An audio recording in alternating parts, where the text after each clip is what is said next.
வணக்கம் நண்பர்களே. Welcome to movie critic channel. இன்னைக்கு நம்ம பார்க்க போறது 2026ல ஒரு பிளாக் காமெடி த்ரில்லர் படமா வெளிவந்திருக்கிற how to make a killing.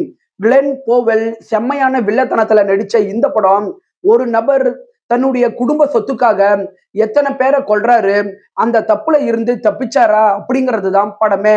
வாங்க ரிவ்யூக்குள்ள போலாம். படத்தோட கதை அப்படின்னு பார்த்தா, படத்தோட ஹீரோ கிளென் போவெல் ஒரு ஏழ்மையான குடும்பத்துல பிறந்தவர். அவருடைய அம்மா ரெட்ஃபெல்லோ அப்படிங்கிற ஒரு கோடீஸ்வர குடும்பத்தை சார்ந்தவங்க. இவங்களோட தாத்தா இவங்கள பல வருடங்களுக்கு முன்னாடியே ஒதுக்கி வச்சிருக்கிறாரு.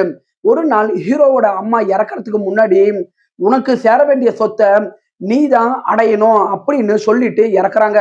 சோ ஹீரோ என்ன பண்றாருன்னா, தன்னுடைய அம்மாவோட சொத்தை அடையணும் அப்படிங்கிறதுக்காக அந்த சொத்துக்கு வாரிசா இருக்கிற எல்லாரையுமே அடுத்தடுத்து வித்தியாசமா கொலைகள் செய்ய ஆரம்பிக்கிறாரு. இதுக்கு நடுவுல தன்னுடைய பழைய தோழியான ஜூலியாவை அவரு சந்திக்கிறாரு. ஜூலியா ஹீரோவுக்கு ஒரு பெரிய செக் வைக்கிறாங்க.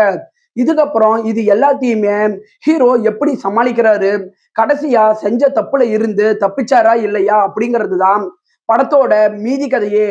படத்தோட பாசிட்டிவ்னு பார்த்தா, படத்துல கிளென் போவெல் மிரட்டிட்டாரு அப்படின்னு தான் சொல்லணும். ஒரு புறம் சீரியஸான கொலைகாரனாகவும், இன்னொரு புறம் நக்கலான பிளாக் காமெடி பண்ற ஒருத்தராகவும் வித்தியாசமா நடிச்சு மிரட்டி விட்டுருக்கிறாரு. அவருடைய கேரக்டர் ஆர்க்கு இந்த படத்துக்கு பெரிய பலமாவே இருக்குது. ஒரு பழைய கிளாசிக் கதைய இப்ப இருக்கிற ட்ரெண்டுக்கு ஏத்த மாதிரி திரைக்கதையா கொண்டுட்டு வந்ததுக்கு டைரக்டரை நீங்க நல்லாவே பாராட்டலாம்.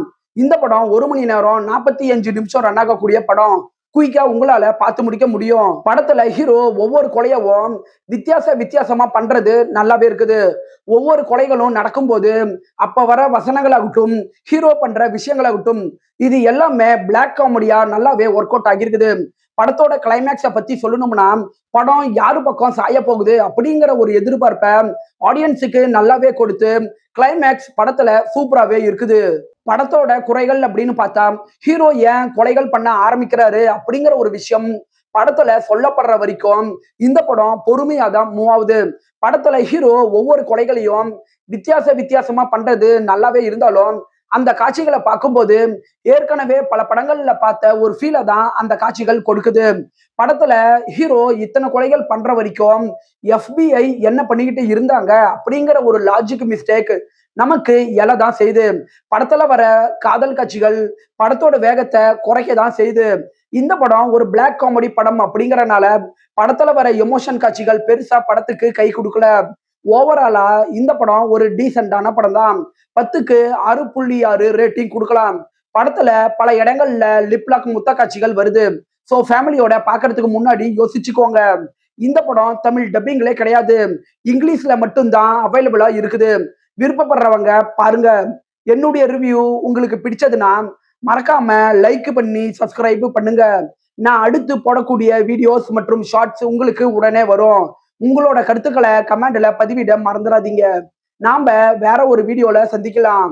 அது வரைக்கும் நன்றி, வணக்கம்.